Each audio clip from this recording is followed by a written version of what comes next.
My understanding is that I'm there to teach science. I'm not here to teach metaphysical ideas on things that are unsupported by empirical evidence.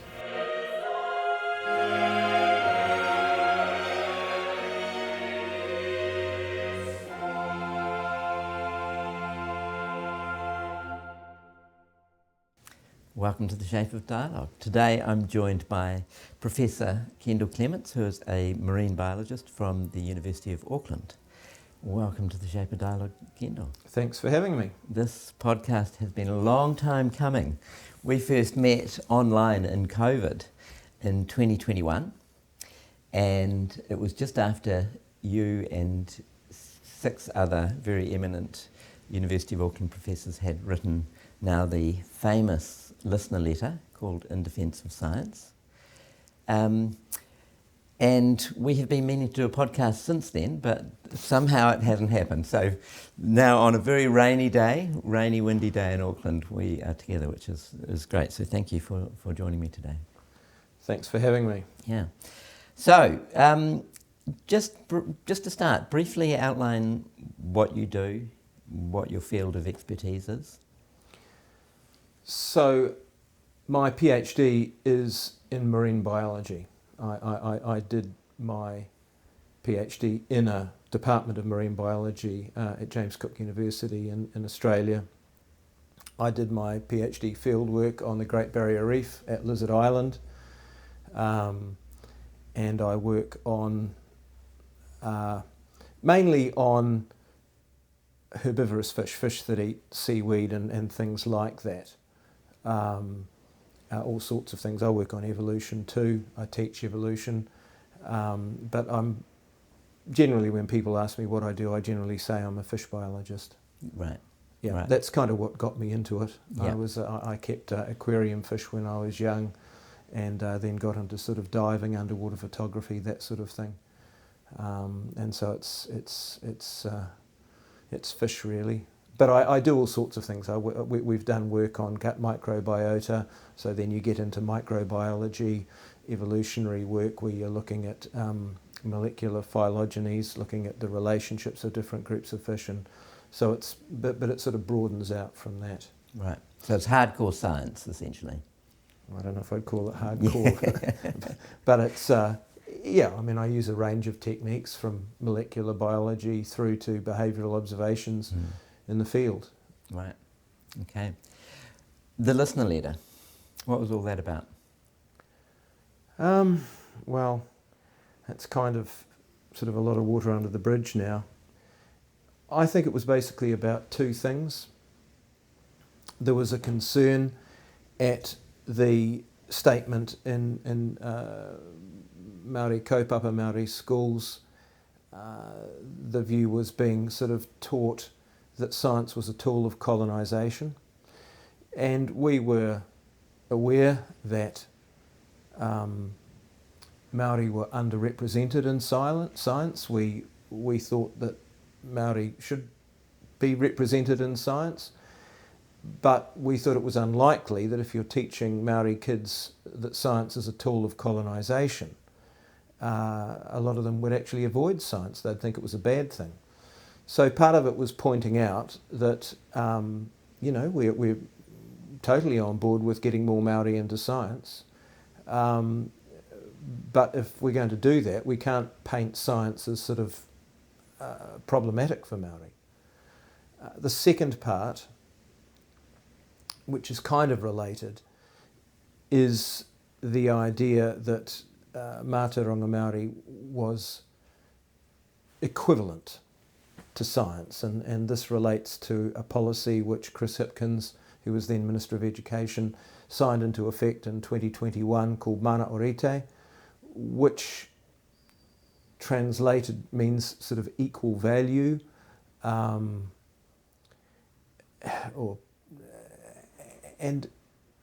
that has turned out to be a very sort of open-ended way of putting it. So what do you mean by that?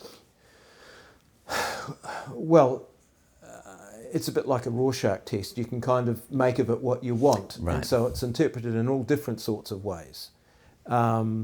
some people say science and Mātauranga Māori aren't the same thing, but it means that they should be treated with equal respect. And then you say, well, okay, but what does that mean at a practical level in terms of curriculum? And just to be clear, Mātauranga Māori is traditional Māori knowledge. Mātauranga Māori is, well, yeah. So what is it? It's okay. So it's basically Māori knowledge, and but what does that mean? I mean, it's spiritual knowledge. It's practical everything. knowledge. It's everything. Mythological knowledge. It's everything. So it's everything from the Māori pantheon, Ranganui Papa Tuanuku, down through carving, waiata, song, weaving, tikanga. Tikanga being Māori law. Māori law, cultural practice, cultural norms. We should explain the Māori word because sure. There are people who listen from overseas. Yeah. I mean, we get so used to using exactly. Māori words that they're part of the lexicon. Yeah. So tikanga is, for example, sort of, it includes things like do's and don'ts in terms of cultural behaviour. You know, behaving in a respectful way that acknowledges Māori culture. And I mean, an example of that would be when I start a lecture block at university, the first time I teach a particular class, I do what's called a pepeha, which is an introduction.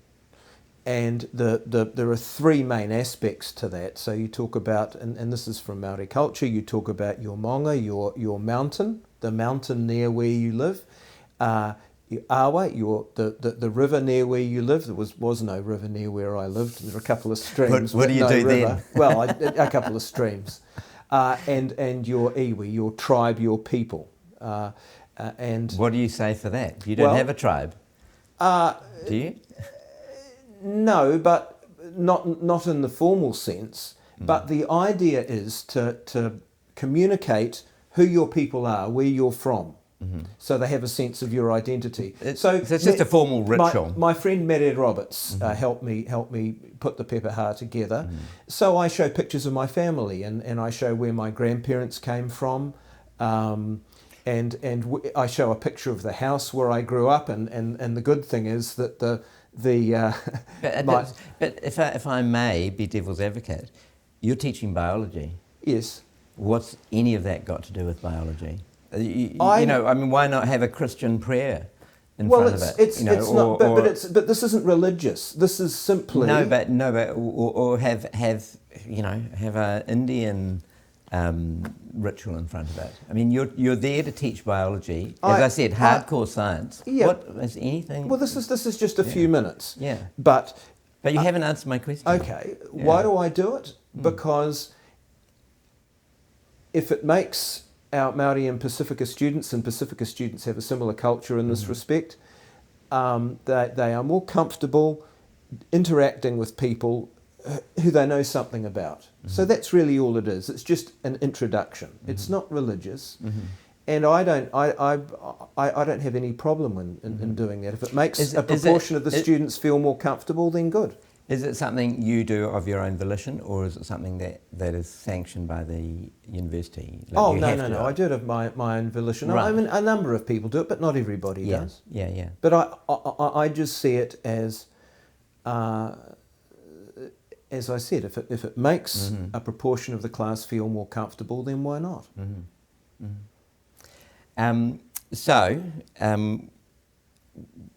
We were talking about how the previous Labour government was trying to instantiate Mātauranga Māori, traditional Māori knowledge, essentially over the whole school curriculum. Yep. Yeah. And then also did your group have concerns about its instantiation within the university structures?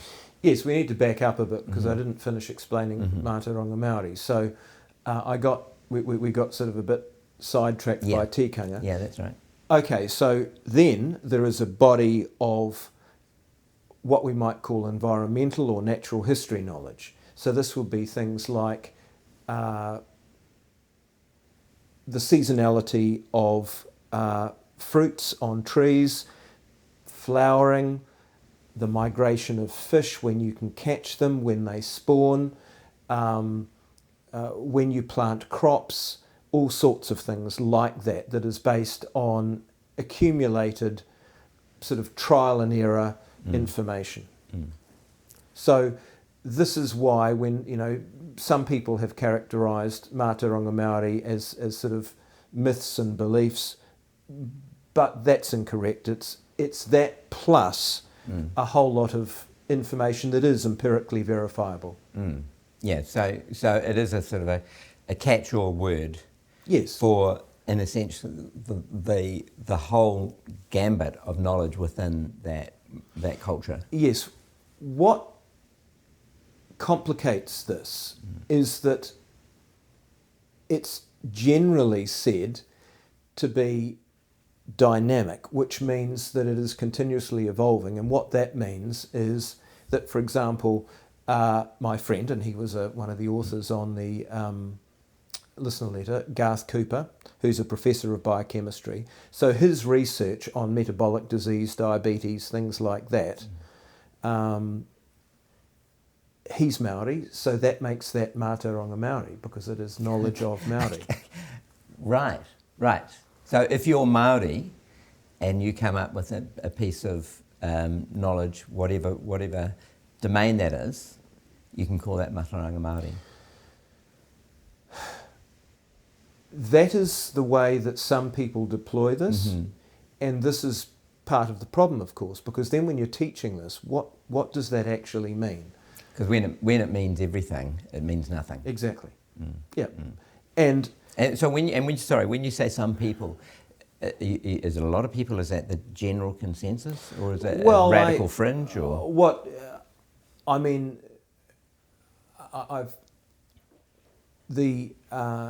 I'm trying to stick broadly to the way that the Royal Society Te Aparangi, the Royal Society of New Zealand definition.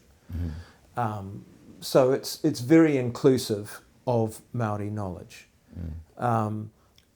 which I think most people could see would make this difficult to align to what we teach in school and in universities in the form of disciplines, maths, social studies, English, etc., chemistry, because it's kind of everything.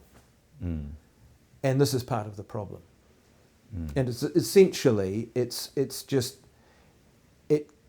has been used as an open door to say, well, if Mātauranga Māori is equivalent to science, that means what? And it just, this varies greatly. And you've had other people on your podcast talking about, when you had Nick on, for example, he talked about... Nick Matsky. Yeah. Nick Matsky, yep. Maori, M-A-U-R-I, not to be confused with Māori, the name of the people. Māori is it's a vitalist concept. Explain what that means. Well, there's an idea that there's sort of a life force and everything, but this isn't just in living things. It's in rivers. So it's in this pen, stones. There's a Māori in this pen. I don't know about pens. Well, that as I understand it, and I have looked into it because it's done a number of podcasts on the subject. It's a so-called life force in every piece of matter in the universe. I think so, but generally it relates to things in the natural world, not artefacts. Oh, right. Well, I don't know. Okay. I could be wrong. I think. So, but the atoms in rocks. Also, Pounamu, greenstone. Yes. I think that would be said to have Māori, Right. and obviously that's a taonga, a treasure to Māori.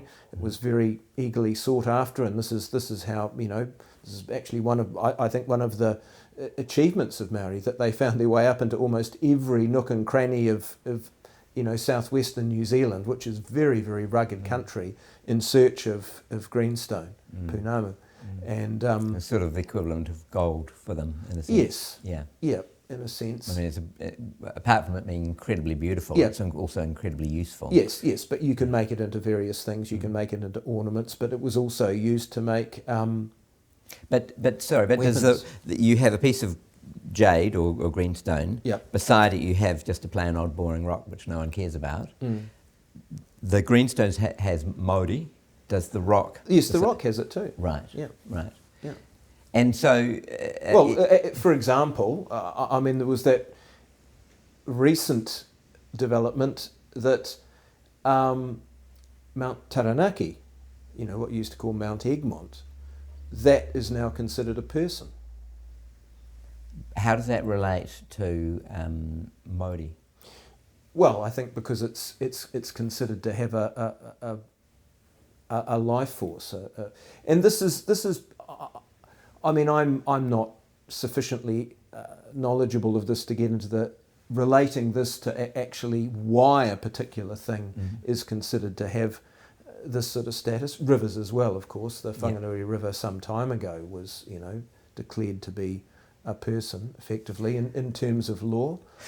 Right. It is quite hard not to laugh because a river is a river. It's a body of water flowing down a particular geographical region. It is not a human being, and the mountain is not a human being. No. And yes, I don't want that to sound disrespectful, but it is. If one just use something called logic, the river is not. No, I mean, in logic, A can never be B. We talk about cultural beliefs here, so. Yes, but we all can imagine all sorts of things, but then there's actually what is in the real world. And so I would call that there's cultural beliefs and then there's science. So what you're touching on now is what I think is part of the real problem that's emerged, which is the difference between what we might call knowledge and what we might call belief. Right. And I think in a New Zealand context, particularly as expressed through this policy of mana orite, the difference between those two is very, very unclear. Yes.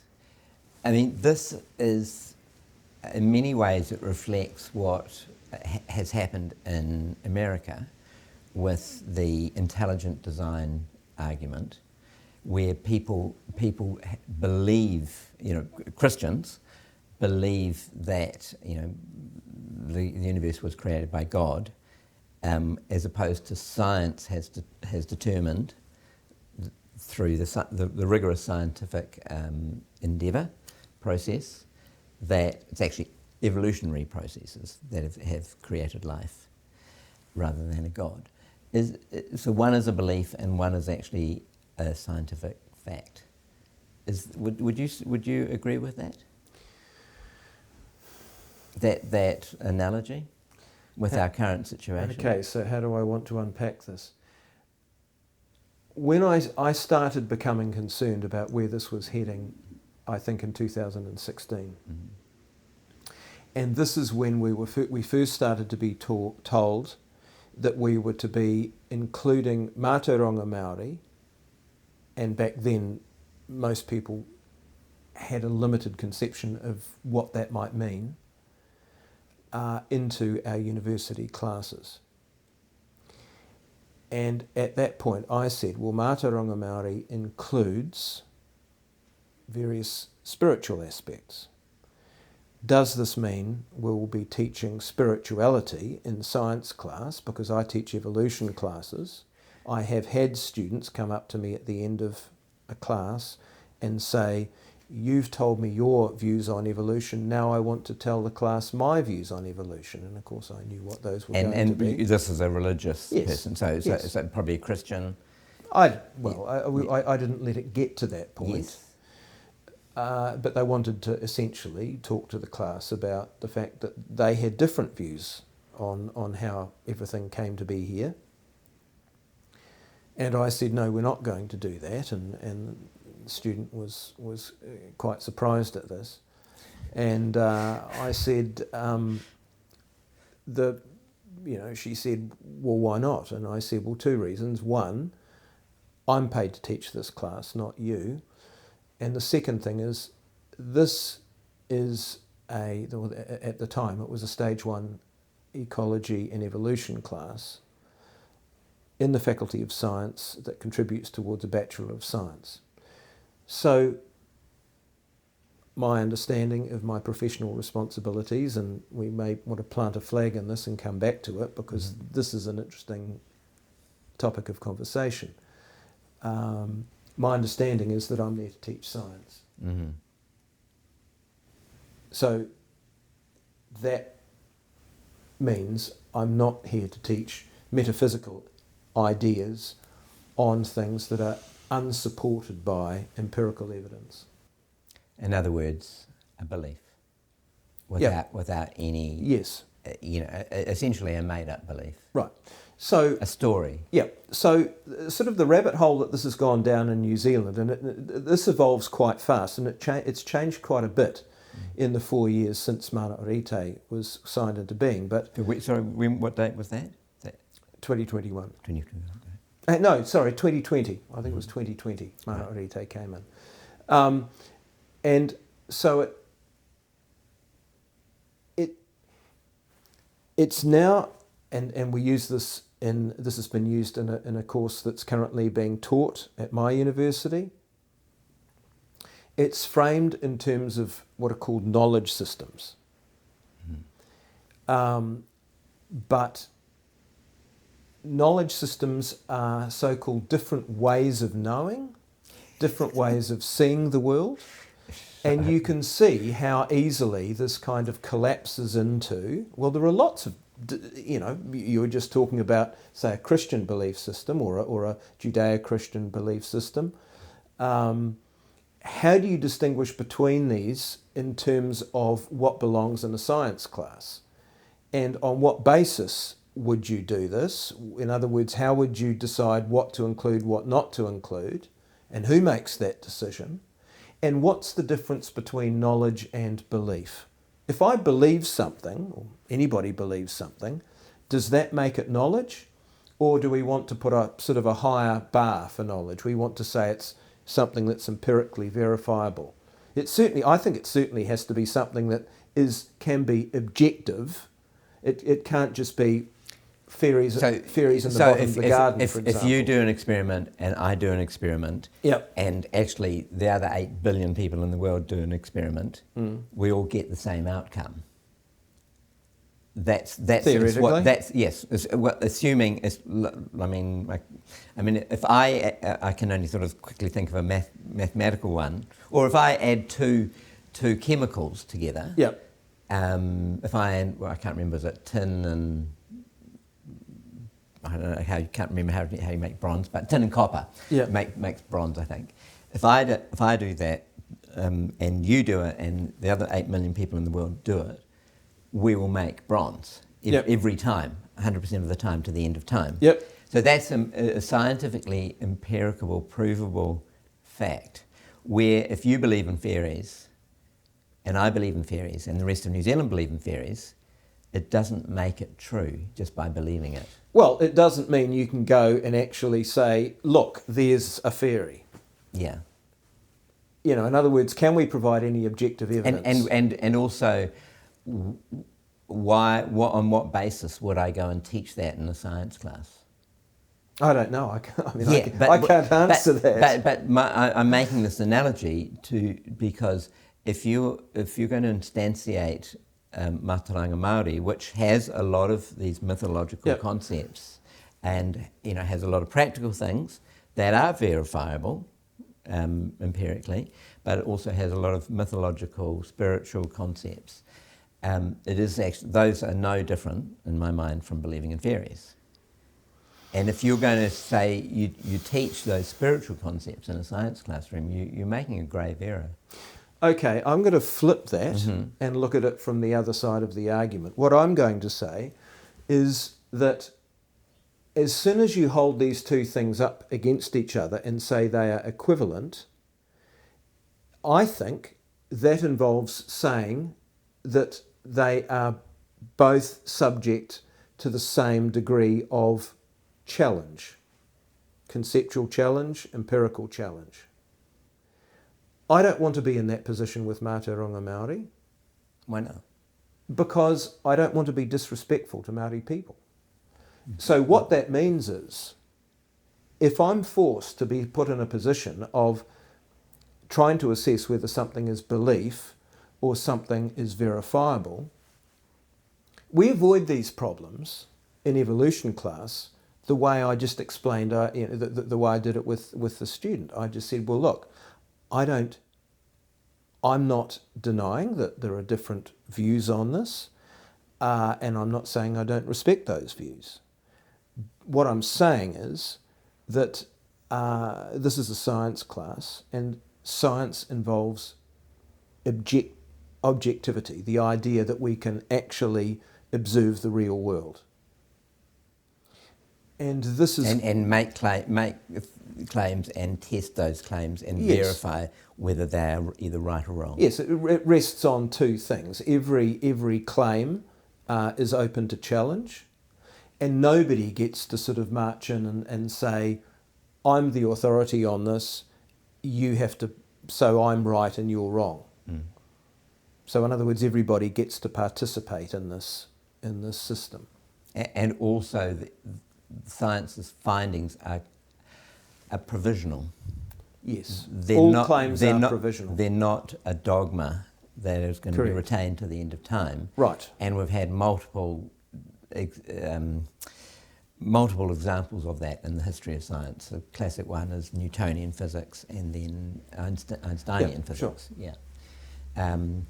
One of my favourite stories, sort of pointing that out, is I think it's Lamarck. I can't quite remember his name, but he was a sort of a lowly physicist, and he went to a conference with Einstein, and he I may get this wrong. Well, Lamarck was an evolutionary biologist. No, I can't remember the name. It was some sort of French name. But anyway, he told Einstein that the universe was expanding, and Einstein, said, no, it's not. Yeah. And so you had, Einstein at the peak of his, the ultimate expert. There's no greater scientist, he's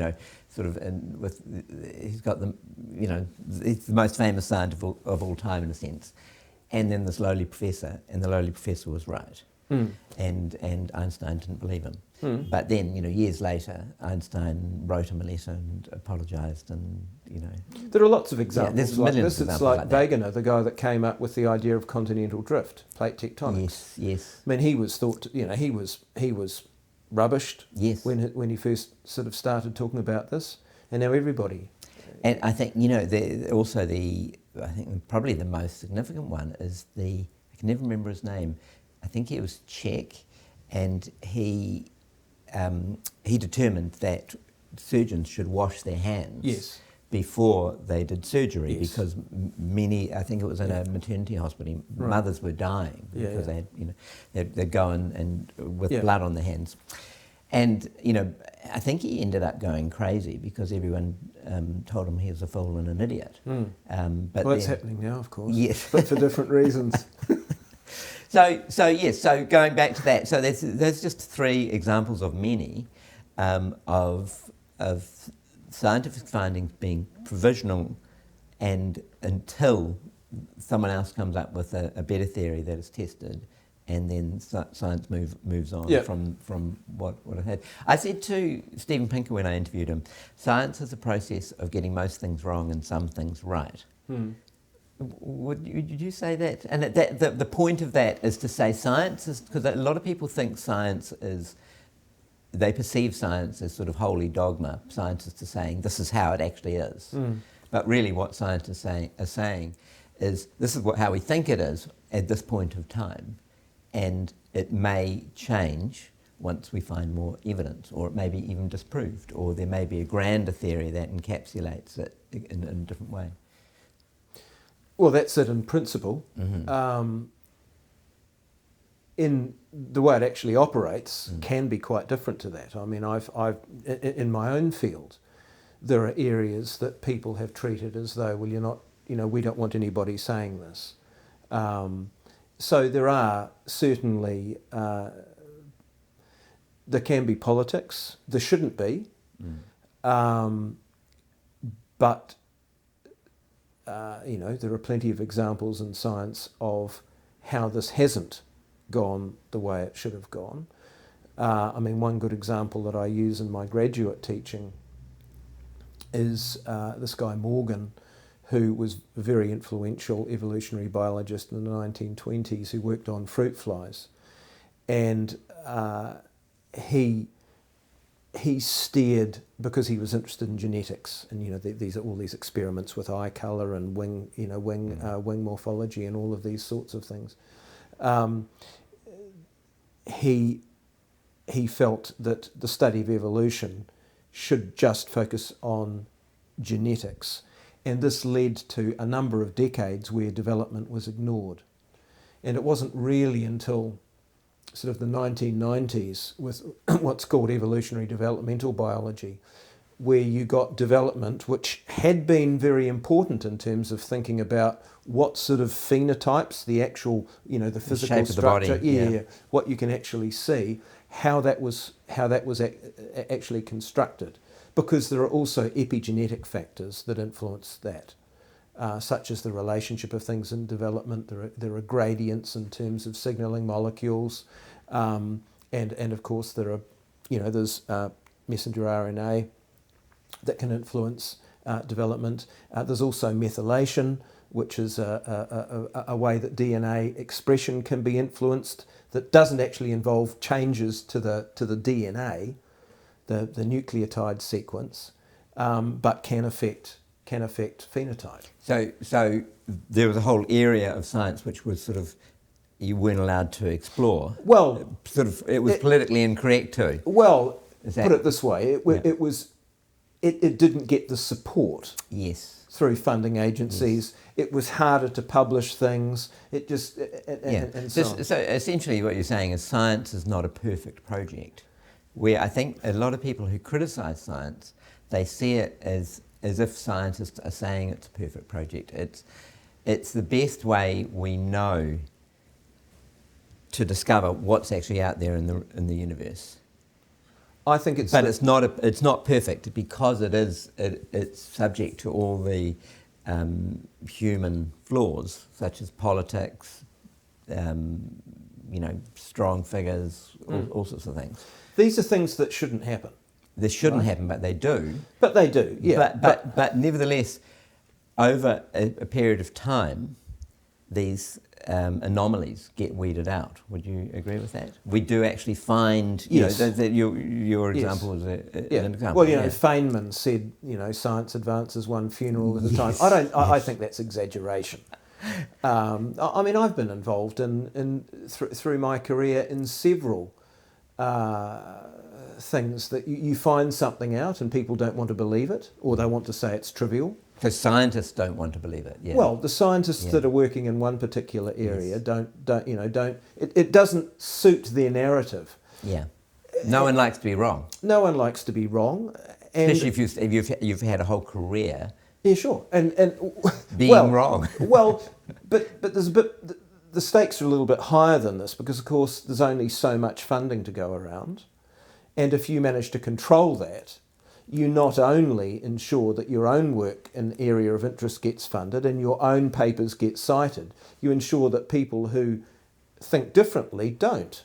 And this is something that I think it's important that we teach to students, because if we're behaving like this, then we really are not much better than operating in an area of belief. Yes. Science issues authority. There shouldn't be authority in science. So that in science issues. Oh, sorry, issues. Right. E-S-C-H-E-W-S. Yes, shuns. Yes. Yes, authority. Yes. Yeah. Nevertheless, you are an authority in your field compared to someone like me. But then, with enough work. Let's do in a thought experiment. It's possible, say you hold a scientific finding that is actually not necessarily 100% correct. I, over time, could actually prove that theory wrong. Well, I've I've changed my mind on quite a number of things. Yeah. And I've written papers where I've said that. You know, I've said we said this in 2005. I now think that was wrong. I've published papers saying that. Well, I think it was John Maynard Keynes says he changes his mind. When John Maynard Smith? Keynes. Or No, the Keynes, economist. the economist. Yeah, Okay, yeah, that's John Maynard Keynes. Keynes, is it? Yeah. Anyway, he said, you know, he changes his mind when the facts change. Sure. And there's Exactly. that is something to be lauded. Look at the data. That's the point. Yeah. Yeah. But we have to be data driven. Yes. A lot of science, of course, and maths is like this too, that it runs ahead of empirical information. So you might come up and, you know, there's the famous example of Einstein made that prediction about gravity bending light rays. And when he first came up with that idea, there was no way of demonstrating it. But then, you know, once we understood we characterised black holes, this then provided you with an opportunity to actually test that idea, and it turned out to be right. Yes. So theory, the conceptual basis of science, can actually run ahead of that. And I get told off periodically for sort of focusing too much on empirical things. But the idea is that they are at least potentially testable, or at least we've got some evidence. We can come that up, is the difference. There is reason involved. Where, say, a spiritual claim is, apart from anything, it's untestable. I mean, it's unprovable that there is a God or not. But also, you're not allowed to. Like if I go into the Catholic Church and say I'm going to try and do an experiment to prove God, they probably won't fund me. Or for example, Mātauranga Māori, if I said there's no such thing as these mythological gods, so you should remove all that material from that corpus of knowledge. Yeah. I don't think I'd get a particularly great response. I heard a very funny story once. I've never actually sort of said this in a podcast before, but I don't think I'll get in trouble from retelling it. So I won't actually name any of the people involved, but a couple of people I knew were involved in a research bid in Australia, where they wanted to get one of those submersibles like Alvin, a small submersible, and go down and sort of see what was there off the edge of the continental shelf, off the Great Barrier Reef. And this particular source of funding in Australia involved a sort of a commercial partner, or a partner that wasn't a government science funding agency. So you could go to some other sort of company or industry or group of people who were willing to fund it. And in this case, it was the Church of Scientology. Can you think why the Church of Scientology might have been interested in funding submersible work off the coast of Australia? I'm going to have to plead ignorance. Well, the idea is in Scientology that the Thetans came to Earth in a spaceship, but they've never found the spaceship. So the idea was, look, we'll give you the money as long as you give us a phone call if you find a spaceship. This actually happened. And anyway, the person who was I heard the story from the person who was reviewing the grant. Yeah. And of course, they pointed out that the government, who was funding half of this, might have a bit of a problem with this becoming public knowledge. Right. Did they find a spaceship? Well, no, they never got funded. Well, because you couldn't. What a missed opportunity. You could say, look, if the Church of Scientology wants to put money into this, then that's cool. Yeah. You know, It's their why money. not? It's the their free money. world. Yeah.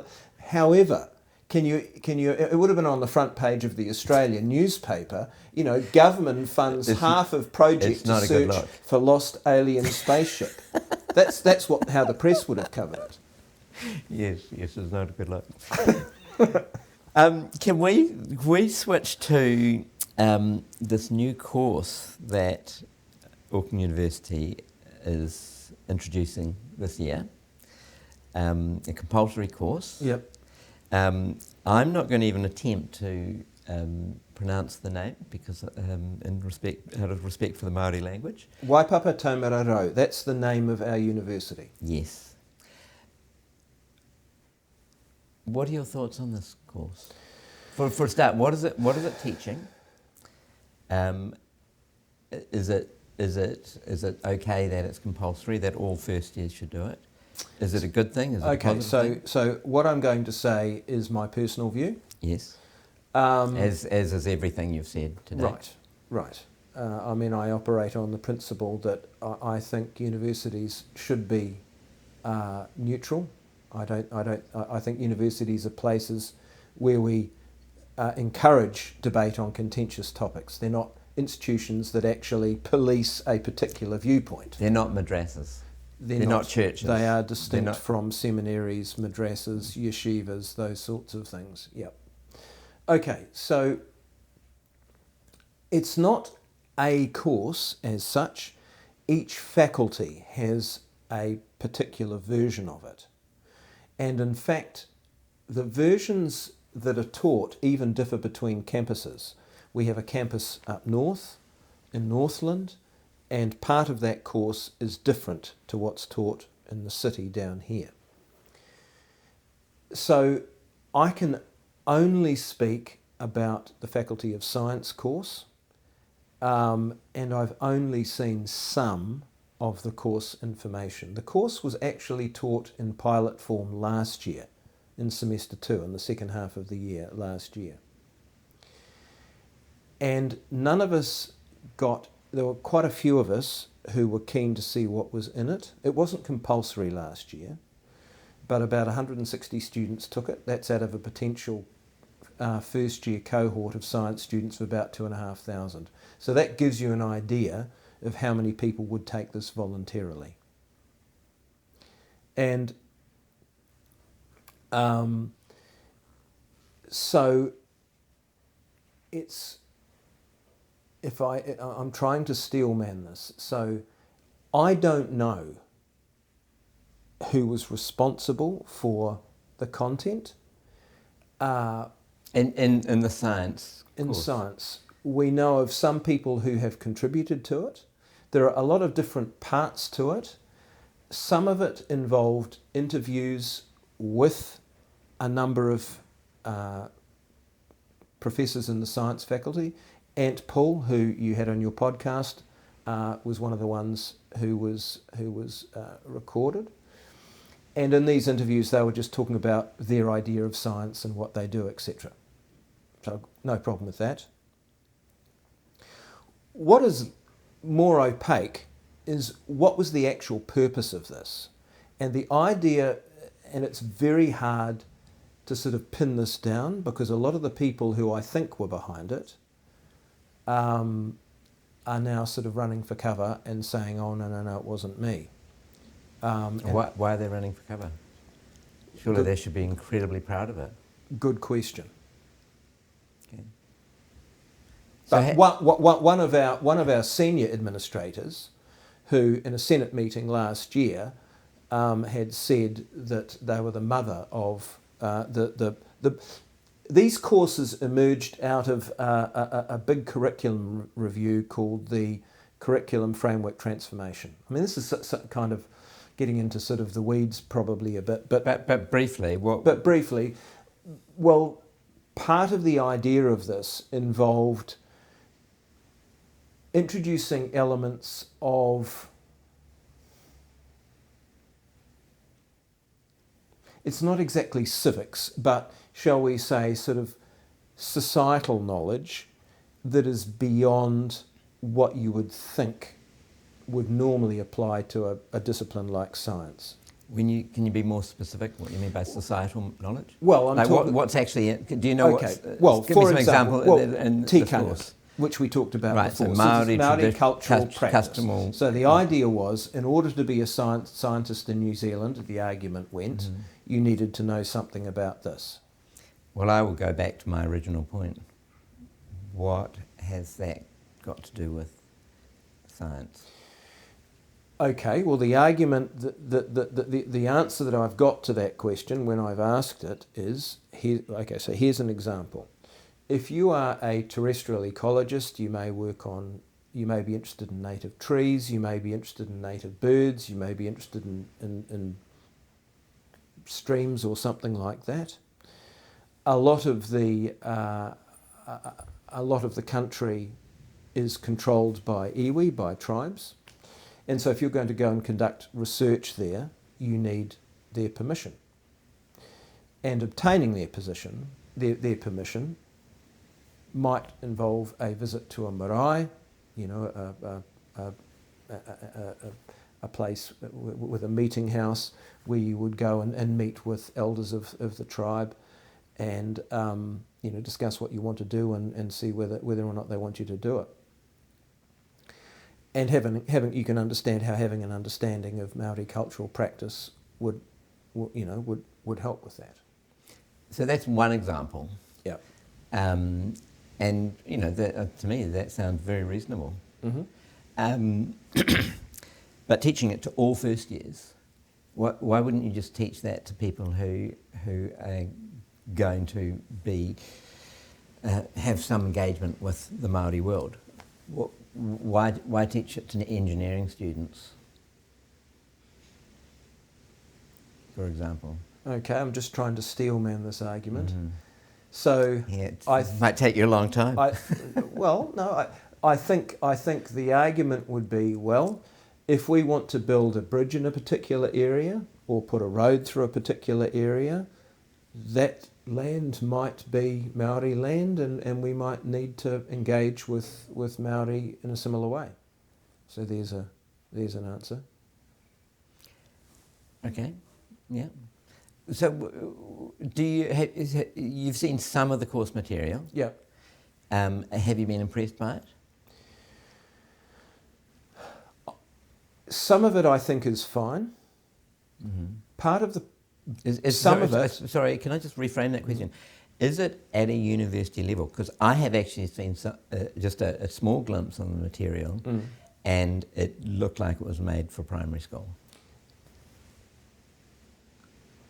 And that is no exaggeration. And again, I couldn't possibly comment, but I can see why you might think that. Right. That's the yes minister response. Yes, exactly. Yeah. So, I think some of it is... It's actually the House of Cards, but anyway, go on. No, it's yes minister. Oh, is it? Okay, yeah. Sir Humphrey used to say that all the time. Yes, that's right. So, yes.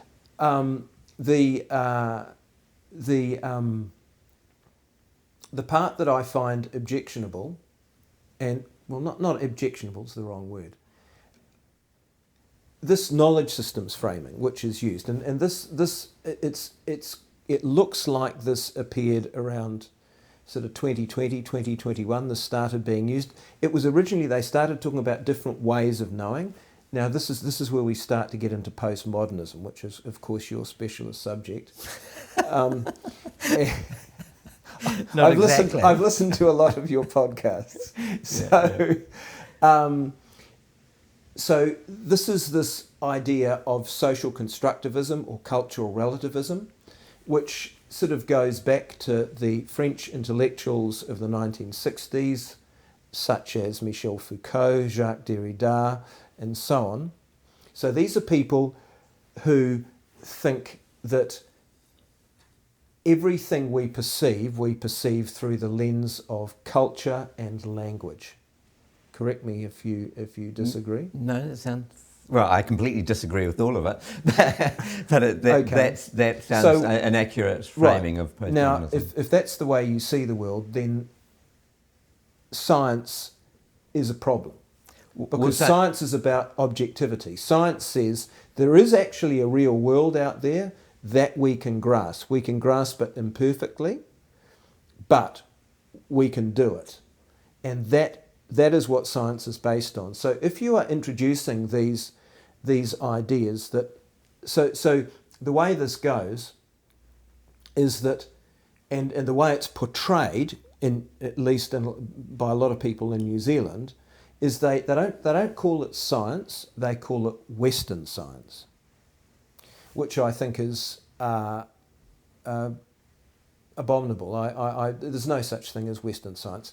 This is part of this, what Helen Pluckrose calls critical social justice ideology. This is part of the tactic that's used in that by activists to warp language in a way that if you use their meaning, essentially it ring fences their idea. It makes it impossible to sort of argue with them, because you're recreating a narrative based on a different type of language. It's like, a good example is the way racism, and this goes back to a woman called Pat Biddle in the 1960s, who was actually a school teacher originally, who came up with this idea that racism was actually prejudice plus power. Now, and that's been developed sort of through people like, critical race theory, Judith Butler, and it's got into, Robin DiAngelo, Ibram X. Kendi, these sorts of contemporary ideas, people that have made a lot of money selling books to people, telling them, in the case of Robin DiAngelo, the book's White Fragility, this idea that only white people can be racist because white people have power. And this sort of emerges. I just read a book on this. Except for all the white people who don't have power. There are not only are there white people that don't have power, there are people who are non-white that have power. And if you look at what happened in Rwanda, for example, there were no white people involved there, but there was certainly a lot of racism and prejudice. And I mean, even in New Zealand, if you there's a book called The Musket Wars, which are the intertribal wars between the Māori. Yeah, I've read it. Yes, and there was a lot of power exerted intertribally. Sure. I mean, I don't know that would be classed as racism per se, but but we're talking about who has power. Sure. Anyway, so let's just get back to that course. So you're sort of saying it's the language, the knowledge systems. The real question that I think needs to be discussed, what we've never had in our university is a good faith discussion on these issues. On this course? No, on the relationship, for example, between Mātauranga Māori and not just science but other university disciplines. Are you allowed to say there's no relationship? I struggle to see any relationship. I mean, and what has it got to, what's the function? I mean, really, maybe it gets to the question: what is the primary function of the university? It's to pass on knowledge. Yep. And you correct me if I'm wrong. It's to pass on knowledge to the next generation, and also to create new knowledge. It's not there to pass on beliefs and foster dogmas. Yes, but you're drawing a distinction there between knowledge and belief. Yes. What I'm saying is that distinction has broken down. Yes, but that is I would say, that is the fundamental distinction that a university should make.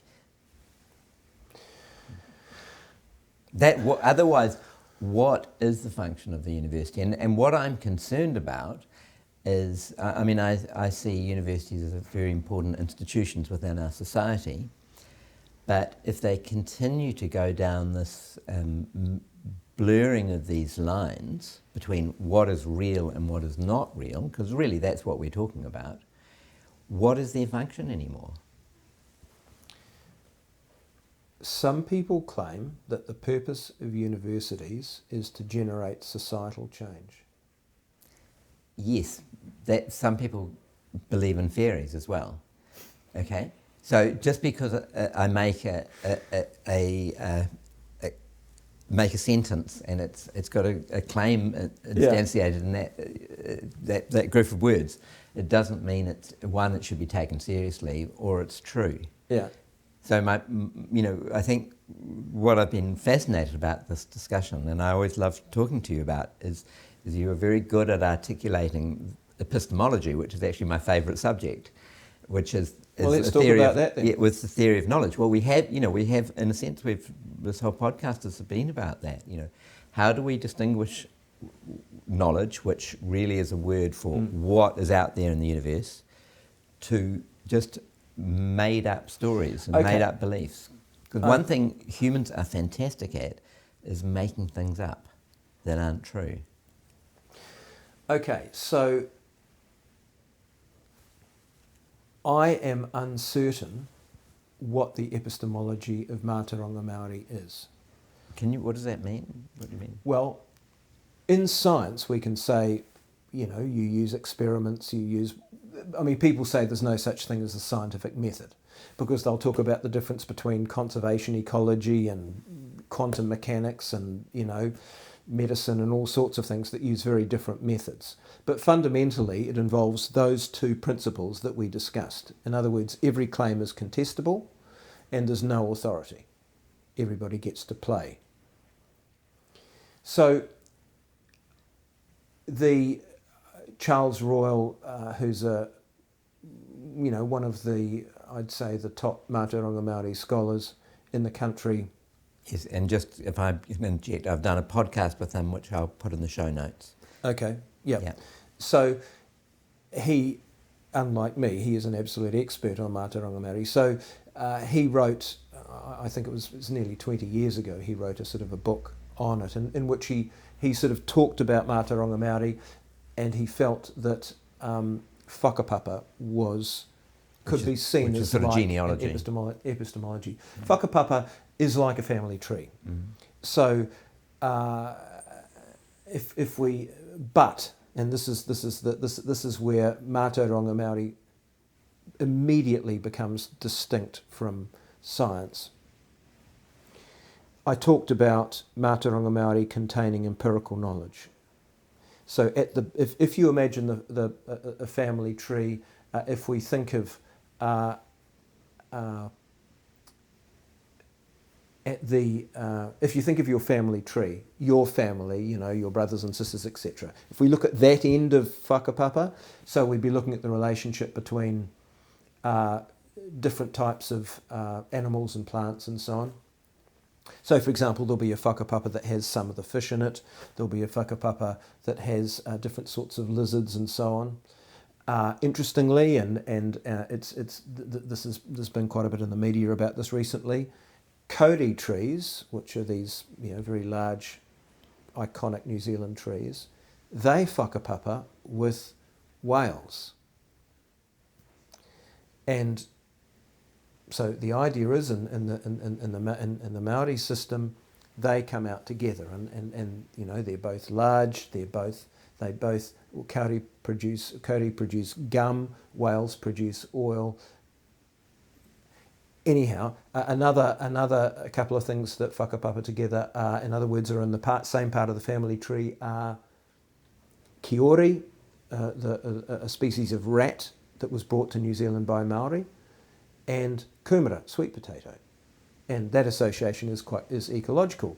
Kiori would hang around kumara pits. But they're not related in a phylogenetic sense, in an evolutionary sense. Okay, so you go back up through this, and you go back up through demigods, and you end up with Ranganui and Papatuanuku, the Maori gods. And these are all connected through whakapapa. So this is a way of organising the knowledge. My friend Mere Roberts wrote a paper on this in 2012 called Mind Maps of the Maori. And the idea was that whakapapa was developed because there was no written language as a way of organising different things in such a way that you could remember it. And just to point out, Mere is Māori.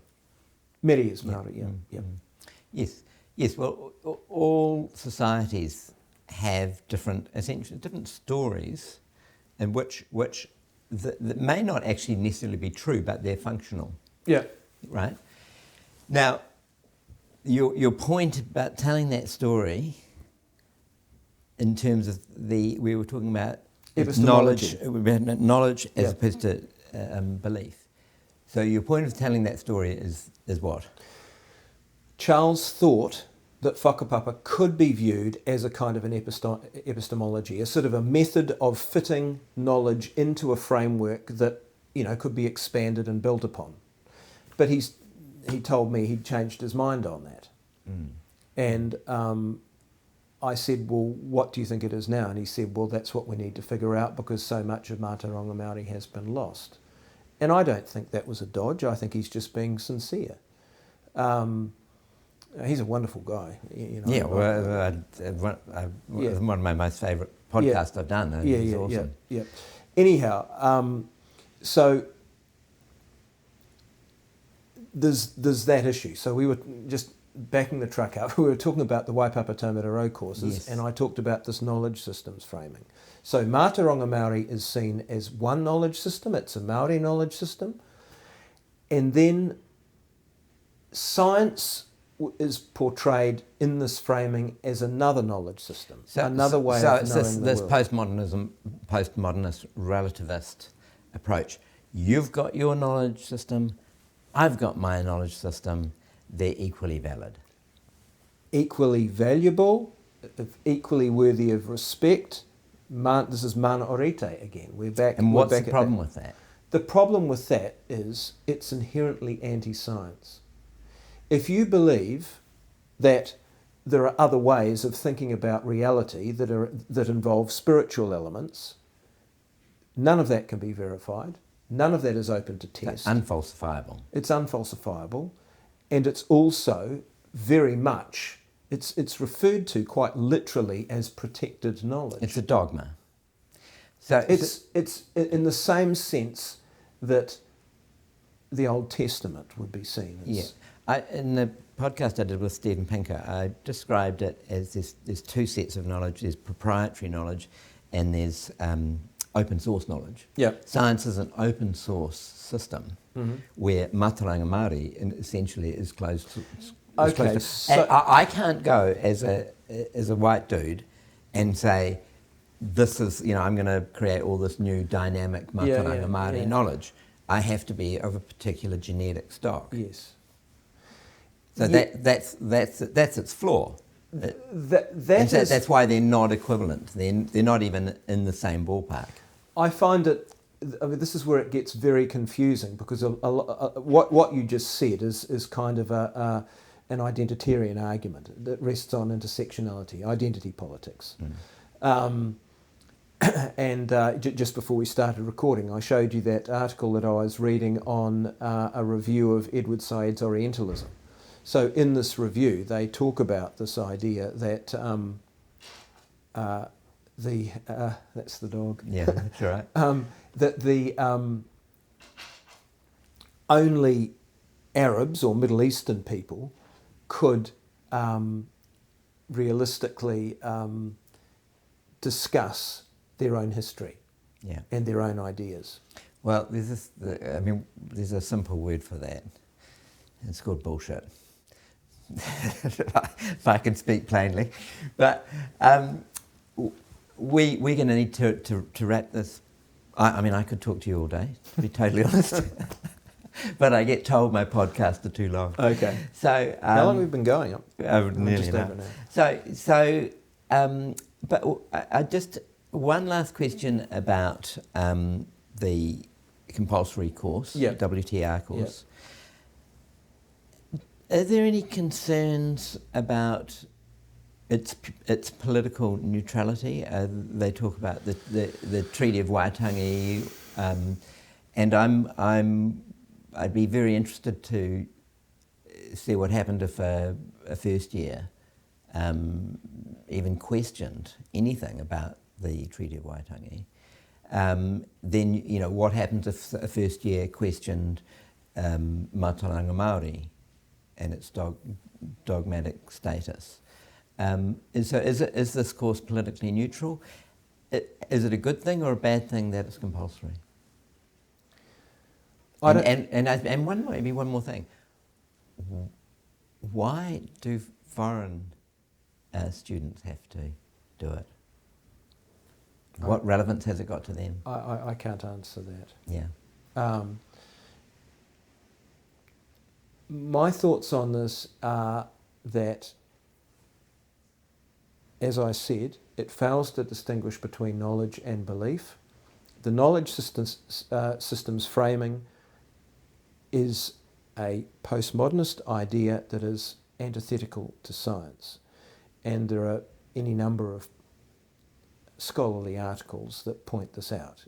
You can go back and postmodernism is in part a rejection of science. It goes back further to the Frankfurt School, Adorno, Horkheimer, people like that, who were Jews who fled Germany, went to the States. They were Marxists, and they thought that the Nazi state was the ultimate sort of progression of what they called scientism, which is essentially a sort of an entirely materialistic culture where you just take everything to everything is sort of based along a strict set of rules, and so they became quite anti-science. But scientism and science are not the same thing. What you'll find is if you look at criticisms of the listener letter, we're accused of being positivists. We're actually not at all. We don't, I earlier on in the podcast I gave you a couple of examples of aspects of science that did not rest, at least in the first instance, on empirical evidence. So scientism or positivism is the idea that really the only things worth thinking about are things that you can actually hold, touch, see, feel, etc. But we talked about how Einstein came up with the idea of gravity bending light rays. There was no evidence for that. That was purely theoretical in the beginning. Basically, it was a creative yes explosion. Right. So, the benzene ring, I forget the name of the guy that came up with that, but he famously came up with the idea in a dream. Now, that's not how most science operates. Most science sort of emerges from empirical observation or data, and you'll then come up with a new interpretation of what that's telling you. Sometimes you'll pull different sorts of evidence together and combine them. I think the key thing is that every dream that scientists dream up is not true. It just happened to be that one was true. There's probably millions of examples of people coming up with a theory. Yeah, I personally haven't found dreams enormously helpful in writing scientific papers. Okay, so getting back, trying to stay on topic here. So getting back to what I think about the Waipapa Taumata Row course. I think before you make something like that compulsory for all science students, there should be a proper discussion about what's going into it. There wasn't, there hasn't been, and at the moment there's no sign that there will be. I think that it's important that curriculum is produced by disciplinary people familiar with the disciplinary knowledge. It's very hard, as I said, to pin down who came up with a lot of the content for this course. I've tried to find out, a number of us have tried to find out, and that is not easy to track down. I think elements of it, that essentially the way I see this knowledge systems framing is it's like a conceptual Trojan horse that allows all different sorts of ideas to be smuggled in.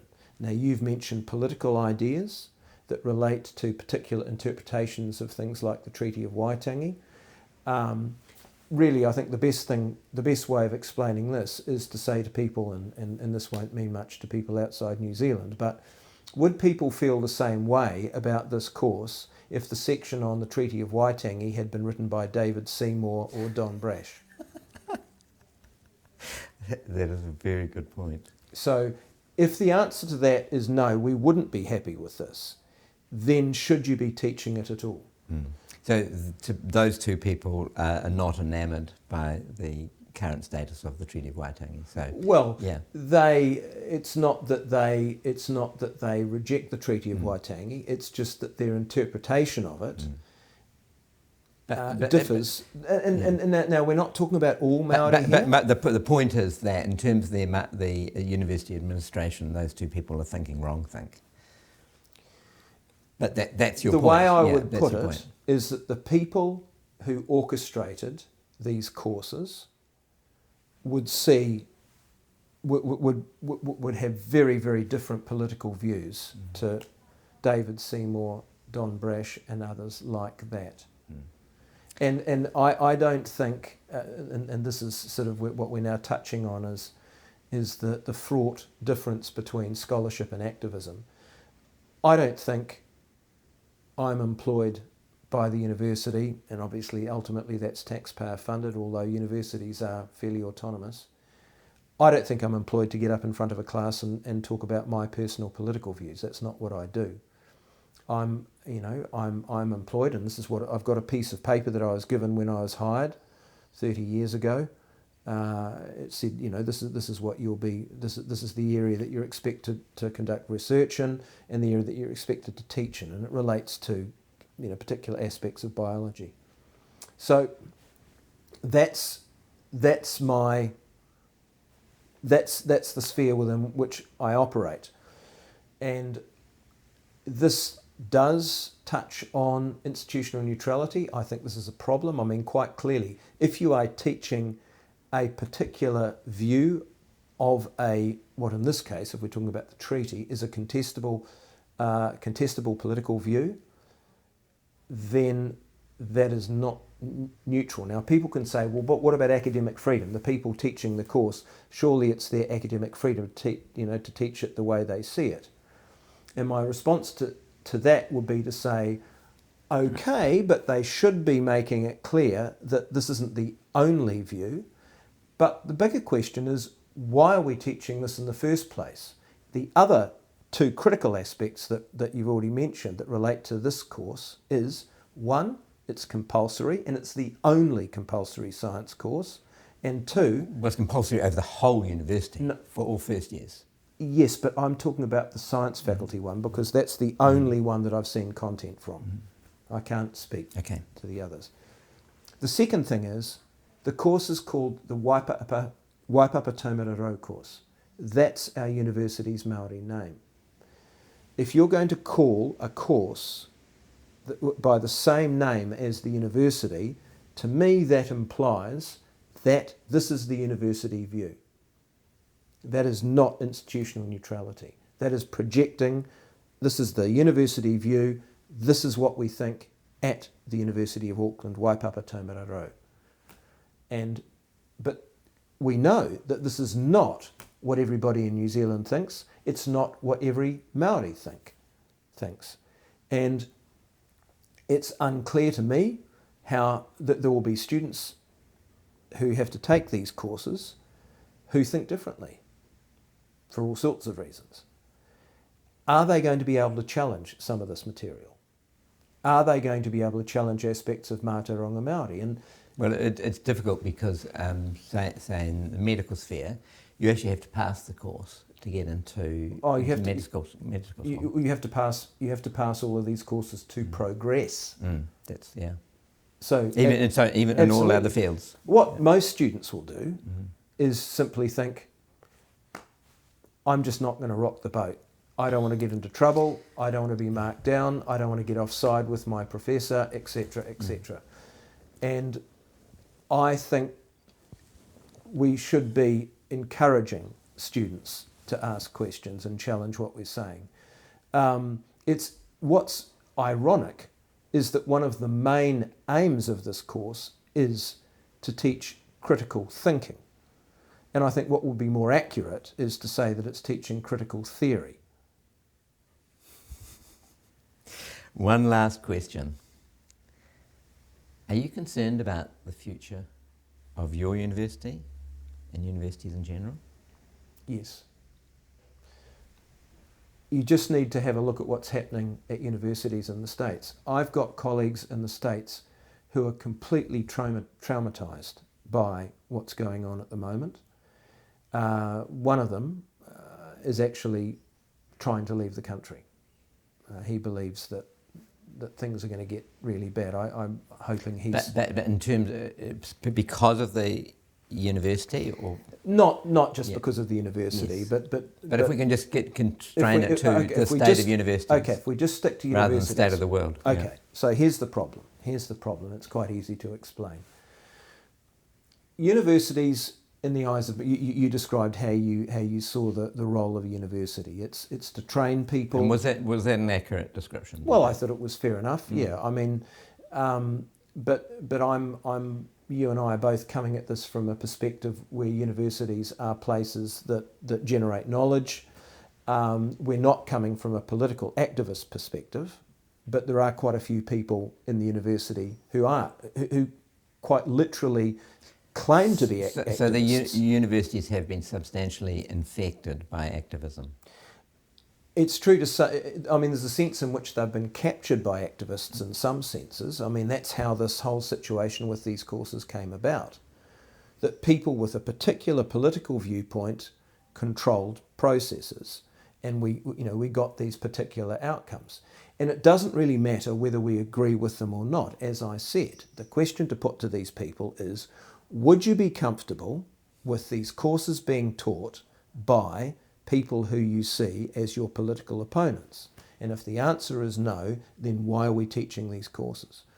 Okay, so getting back to your last question, which is, why am I concerned? There is data internationally on the decline in trust by the general public of universities. And there are all sorts of reasons for this that have been highlighted due to various sorts of activism in universities, various sorts of behaviour in universities, and just the idea that students are being taught stuff that is kind of nonsense. The most obvious example would be, the example that normally people come up with is sort of so-called studies disciplines, which are, probably one of the more interesting. Studies. Well, I was thinking of fat studies, for example. Right. Which I'm not aware that that's taught at my university. But it is taught in the States. Things like this that are basically just opportunities for particular kinds of activism. They're not scholarly endeavours. They're not scholarly. That really all they're doing is just rehashing sort of an idea and pushing it down the throat of people. Now, I don't think that that's what universities are there to do. I think everything that we teach should be contestable, and partly we're trying to train students how to think, not what to think. That's a fundamental distinction, and I'm concerned that public opinion on this, I mean, trust in universities and a lot of our public institutions has fallen in New Zealand, and I think a lot of it is because of this. The view that why should my taxes be going to support views that I actually object to, or political agendas. Well, particular political and essentially using even if you agree with them or you don't, even if you agree with them, that's not the function of a university. Well, this boils down to what we see as the function of education. Is it social engineering? Are we trying to? One could say, people do say, well, the purpose of education is to create good citizens. Other people might say, well, it's to train people to contribute to society, and that would involve training them in particular areas. It could also, I'm a big supporter of liberal arts. I want to see a broad-based university, and our Vice-Chancellor supports that. Where we teach classics, where we teach history, where we teach different languages, where we teach English, etc., etc. I think that's very important. These are this is your area. This is culture, music, things like that. I think we should be teaching that. That is part of how we are, who we are. Now, having said that, people would say, you've just agreed with my sentiment. That's exactly what we're teaching with Mātauranga Māori. Well, I'm not objecting to teaching that, but why would you teach it as science? So that's the distinction. So getting back to your question, I'm concerned that once enough of the general public start saying, I don't support this anymore, politicians will react to that, and we will see the sort of thing that we saw late last year when the then Minister of Science, Judith Collins, cut Marsden funding to the social sciences and humanities.